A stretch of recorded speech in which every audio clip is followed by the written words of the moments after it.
U désigne ici un endomorphisme d'un K espace vectoriel E de dimension finie non nulle, et pour une valeur propre lambda de U et pour un entier S non nul, on considère alors un sous-espace vectoriel de E de cette forme-là.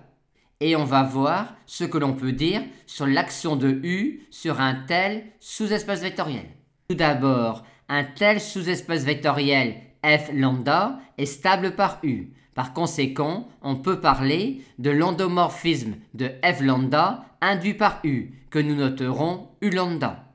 Et le point fondamental concernant l'action de U sur f lambda est que par définition même de f lambda, on a cela, ce qui revient à dire que l'endomorphisme de f lambda induit par U moins lambda identité est un endomorphisme v lambda nilpotent de f lambda.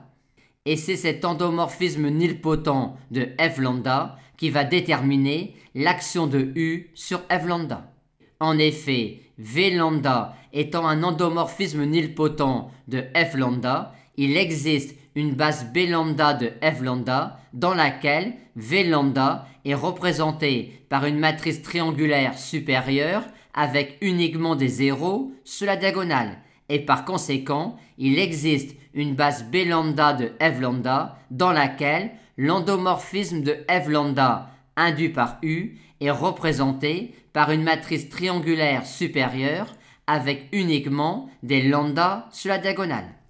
Et comme le polynôme caractéristique de U lambda divise le polynôme caractéristique de U, on en déduit que la dimension de f lambda est inférieure ou égale à l'ordre de multiplicité de la valeur propre lambda.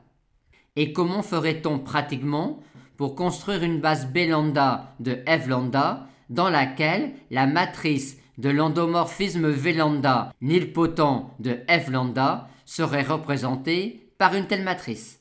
En appliquant tout simplement à l'endomorphisme nilpotent v lambda de f lambda le protocole que l'on a mis en place pour trigonaliser un endomorphisme nilpotent d'un espace vectoriel. On commence par considérer une base du noyau de v lambda. Or, le noyau de v lambda est ce sous-espace vectoriel-là, c'est-à-dire tout simplement le noyau de U moins lambda identité, vu que ce noyau-là est inclus dans f lambda.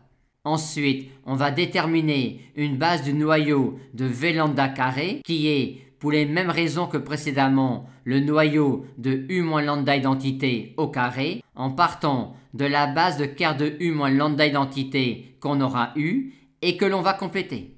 Et on poursuit ainsi le procédé jusqu'à obtenir finalement une base b lambda de f lambda dans laquelle la matrice de v lambda sera bien de cette forme-là, comme on l'a expliqué quand on a vu comment trigonaliser un endomorphisme nilpotent.